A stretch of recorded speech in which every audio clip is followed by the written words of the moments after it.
રક્ષાબંધન માટે દૂધ બાળવાની ઝંઝટ વગર જ 1 ગ્લાસ દૂધમાંથી જ આપણે મીઠાઈ બનાવીને તૈયાર કરીશું. તો વિડીયો ખાસ જોજો અને મારી ચેનલ ઉપર નવા હો તો ચેનલને સબસ્ક્રાઈબ જરૂરથી કરી દેજો. તો અહીંયા પેનની અંદર આપણે ફૂલ ફેટ દૂધ લેવાનું છે. તો 1 ગ્લાસ ભરી અને આપણે દૂધ લીધું છે, એટલે આશરે 500 ml જેટલું આપણે અહીંયા દૂધ લીધું છે. ગેસની ફ્લેમ અત્યારે મીડિયમ ટુ હાઈ રાખીશું અને દૂધને થોડી વાર માટે ચલાવીશું. થોડું દૂધ ગરમ થાય ત્યાર પછી આપણે એની અંદર અડધી વાટકી ખાંડ નાખીશું. હવે આગળ હું તમને જણાવી દઈશ કે ખાંડનું પ્રમાણ તમારે કેવી રીતે લેવાનું છે. બધી વસ્તુઓ થઈને ખાંડને આપણે ઓગાળવાની છે. એકદમ સરસ રીતે મેલ્ટ થઈ જાય ત્યાં સુધી આપણે એને ચલાવતું રહેવાનું છે. તો અહીંયા તમે જોઈ શકો છો દૂધમાં ઉભરા પણ આવી ગયા છે અને ખાંડ આપણી સરસ ઓગળી ગઈ છે. હવે આપણે ગેસની ફ્લેમ લો કરી દઈશું અને 1 ચમચી જેટલો લીંબુનો રસ લઈશું. એની અંદર 2 ચમચી જેટલું પાણીને મિક્સ કરી દઈશું અને આ રસને આપણે થોડો કરીને દૂધની અંદર નાખવાનો છે. દૂધને આપણે ફાડવાનું છે. તો આ રીતે મીઠાઈ બનાવશો ને તો ખૂબ જ ઓછા સમયમાં, યાની કે 10 જ મિનિટમાં તમારે આ રેડી થઈ જશે ફટાફટ. બિલકુલ સમય લાગતો નથી અને મીઠાઈ બજાર જેવી જ સરસ મસ્ત મળી જશે ફ્રેશ. તો આ રીતે તમે ઘરે બનાવશો ને તો ખૂબ જ ઓછા ખર્ચમાં ઓછા સમયમાં બનીને તૈયાર થઈ જશે. હવે અહીંયા મેં બધો લીંબુનો રસ 1 ચમચી જેટલો હતો પાણી નાખેલો એ નાખી દીધો છે અને દૂધ પણ ફાટવા લાગ્યું છે. થોડી જ વારમાં તમે જોશો ને તો દૂધ ફાટી થઈ ગયું છે. તમે જોઈ શકો છો બધું દૂધ ફોદા થઈ ગયા છે.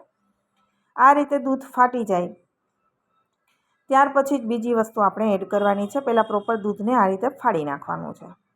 અહીંયા લીધો છે 1 વાટકી ભરીને દૂધનો પાવડર. હવે દૂધનો પાવડર જો તમારે ખાંડવાળો હોય તો ખાંડનું પ્રમાણ દૂધના માપનું જ લેવું, એ ઓછું રાખવું, નહીંતર સ્વીટ છે એકદમ ગળી બની જશે. એટલે અડધી વાટકી ખાંડની જગ્યાએ 2 ચમચી જેટલો દૂધ જેટલું છે એ પ્રમાણમાં ખાંડ લેવી, વધારે નહીં. દૂધનો પાવડર નાખી વિસ્કરથી આપણે મિક્સ કરી દઈશું, જેથી કોઈ પણ પ્રકારના લમ્સ ના રહે, ગઠ્ઠા ના રહે, એ રીતે આપણે સરસ રીતે એને મિક્સ કરી દઈશું. તો અહીંયા તમે જોઈ શકો છો પાવડર છે દૂધની સાથે સરસ એવો મિક્સ થઈ ગયો છે. હવે ગેસની ફ્લેમ આપણે વધારી દેવાની છે. લો મીડિયમ ટુ હાઈની વચ્ચે રાખી દઈશું અને આપણે ચલાવીશું. થોડી જ વારમાં છે એક ઘાટું થવા લાગશે એની મેળે. સમય બિલકુલ નહીં લાગે. થોડી વાર તમે આ રીતે ચલાવતા રહેશો ને ત્યાં દૂધ છે એ ઘાટું થઈ જશે. તો ક્યારે આપણે એને પરફેક્ટ થાય એ હું તમને બતાવી દઈશ. અહીંયા દૂધ આપણું સરસ ઘાટું થઈ ગયું છે. તમે જોઈ શકો છો મેં ગેસની ફ્લેમ હવે વધારી દીધી છે અને અહીંયા આપણે દૂધ પણ સાથે સાઈડમાં ચલાવતા જઈએ અને જે ટ્રેમાં તમારે ઢાળવાનું હોય અથવા તો તમારે પેંડા વાળવા હોય તો તમારે પેંડા તો પ્લેટ ગ્રીસ કરવાની જરૂર નથી અને બરફી બનાવી હોય તો આ રીતે ગ્રીસ કરી દઈશું પ્લેટને ઘીથી થોડી. અને હું અંદર બટર પેપર લગાવી અને એ પણ ગ્રીસ કરી દઉં છું, જેથી આપણને બહાર કાઢવામાં સરળતા રહે. જો બટર પેપર નથી પ્લેટમાં થાળીમાં ઢાળતા હોય તો ઘીથી તમારે ગ્રીસ કરી દેવાની ખાલી. એટલે જે મોલ્ડમાં કરવાનું હોય એને ગ્રીસ કરી અને સાઈડમાં રાખી દેવાનું તૈયાર કરીને. હું અત્યારે પેંડાનો શેપ નથી આપતી, બરફી જેવું બનાવું છું. એટલે મિલ્ક બરફી જે અત્યારે બજારમાં આપણે મીઠાઈઓ મળે સેમ એવી જ બનીને તૈયાર થશે. હવે અહીંયા દૂધ છે ઘણું ઘાટું થઈ ગયું છે. તમે જોઈ શકો છો થોડી જ વારમાં અહીં આપણે પેંડા, કણીવાળા પેંડા હોય ને એવું જ સરસ મજાનું તૈયાર થઈ જશે. અત્યારે ઘાટું થઈ ગયું છે. 1 ચમચી આપણે એની અંદર ઘી નાખી દઈશું એટલે સરસ એવો આનું તૈયાર થશે. કણીવાળું દાણેદાર સરસ. 1 ચમચી ઘીનાથી ફરી આપણે ગેસની ફ્લેમ મીડિયમ ટુ હાઈની વચ્ચે રાખી છે અને સતત ચલાવી દઈશું. એલચીનો પાવડર આપણે નાખીશું જેથી સુગંધ છે એકદમ સરસ આવે. થોડી વાર માટે ચલાવશો ત્યાં ફરી આપણે પેન છોડવા લાગશે અને એક આપણે લોટ બાંધ્યો હોય એ રીતે થઈ જશે ઘાટું. ત્યાં સુધી આપણે એને ચલાવવાનું છે. અહીંયા હવે ઘાટું થવા લાગ્યું છે અને પેન પણ છોડવા લાગ્યું છે. થોડી જ વારમાં પેન છે સાવ છોડી દેશે અને એકદમ સરસ એવું તૈયાર થઈ જશે. જો તમારે થાબડી આપણે એમનેમ જ રાખવી હોય માવા જેવું તો તમે વધારે કઠણ નહીં કરવાનું, તો ઢીલું જ રહેશે. અને જો પેંડા વાળવા હોય કે બરફી ઢાળવી હોય તો આ રીતે પેન છોડે ત્યાં સુધી કરવાનું. અહીંયા તમે જોઈ શકો છો સરસ એવું હવે પેન છોડી દીધી છે અને ઘાટું થઈ ગયું છે. તો હવે આપણે ગેસની ફ્લેમ બંધ કરી અને આપણે ટ્રેની અંદર ઢાળી દઈશું અને આને 15-20 મિનિટ માટે ઠંડુ થવા દઈશું. ત્યાં સુધીમાં તે સરસ જામી જશે. હવે આપણે એને ચમચાની મદદથી એકદમ સરસ શેપ આપી દઈશું. તમારે જે સાઈઝમાં જોઈએ નાની, મોટી, જાડી, પાતળી એ રીતે એને તમારે પાથરી દેવાની. તો દૂધની બરફી આપણે બજારમાં મળે છે એ રીતે બરફી બનીને સરસ તૈયાર થઈ જશે.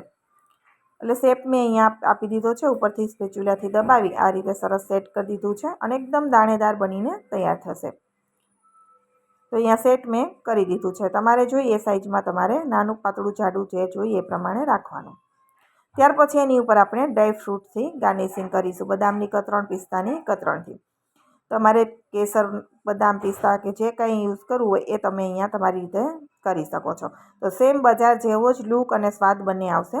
હવે ચમચાથી ફરી આપણે દબાવી દઈશું જેથી એ બહાર ના નીકળે, સરસ અંદર સુધી ચોંટી જાય. આ રીતે સ્પેચ્યુલાથી દબાવી અને આપણે એને સાઈડમાં ઠંડુ થવા માટે 15થી 20 મિનિટ રાખી દેવાનું છે. તમને મારી આ મિલ્ક બરફીની રેસીપી કેવી લાગી છે એ કોમેન્ટ બોક્સમાં જરૂરથી જણાવજો. અહીંયા 20 મિનિટ જેવો સમય થઈ ગયા પછી હું એને બહાર કાઢું છું. બટર પેપર છે એટલે તરત જ નીકળી જશે અને આપણે હવે એને કટિંગ કરી દઈશું. નાના મોટા જે શેપમાં જોઈએ એ શેપમાં કટિંગ કરી લેવાનું. તમને આ રેસીપી કેવી લાગી છે એ કોમેન્ટ બોક્સમાં મને જરૂરથી જણાવજો. અને ખૂબ જ ઓછા ખર્ચમાં અને ઓછા સમયમાં, વધીને 10થી 15 મિનિટમાં તમારે આ બરફી બનીને તૈયાર થઈ જશે. અને કેટલી બનાવી છે એ પ્રમાણે તમારે માપ લેવાનું. તો અહીંયા સરસ મજાની બરફી 20 મિનિટમાં બજાર જેવી ચોખ્ખી અને એકદમ સરસ બનીને તૈયાર થઈ ગઈ છે. કોઈ પણ લોટનો ઉપયોગ કર્યા વગર આને ફરાળમાં પણ તમે ખાઈ શકાય. અહીંયા આપણી બરફી એકદમ દાણેદાર બનીને તૈયાર થઈ છે. તમે જોશો ને તો તમે દૂધ બાળીને આપણે ઘરે બનાવીએ ને એ રીતે જ બનીને તૈયાર થઈ છે. તમને કેવી લાગી છે એ જરૂરથી જણાવજો. વિડીયો પસંદ આવે તો વિડીયોને લાઇક, શેર કરવાનું બિલકુલ ભૂલતા નહીં. અને મારી ચેનલ પર નવા હો તો સબસ્ક્રાઈબ જરૂરથી કરી દેજો. તો રક્ષાબંધન ઉપર ઓછા ખર્ચમાં, ઓછા સમયમાં એકદમ સરસ, બજારથી પણ સરસ ટેસ્ટ આવશે તમને અને દાણેદાર બનીને તૈયાર થશે. તો જરૂરથી ટ્રાય કરજો અને ફટાફટ બનીને તૈયાર થઈ જશે. તો આ મેથડ તમે એકવાર ફોલો કરશો ને તો તમે બજારમાંથી ક્યારેય બરફી, પેંડા કંઈ જ નહીં લાવો, એટલી સરસ બનીને તૈયાર થાય છે. ફરી મળીશું આવા જ નવા વિડીયો સાથે. આવજો.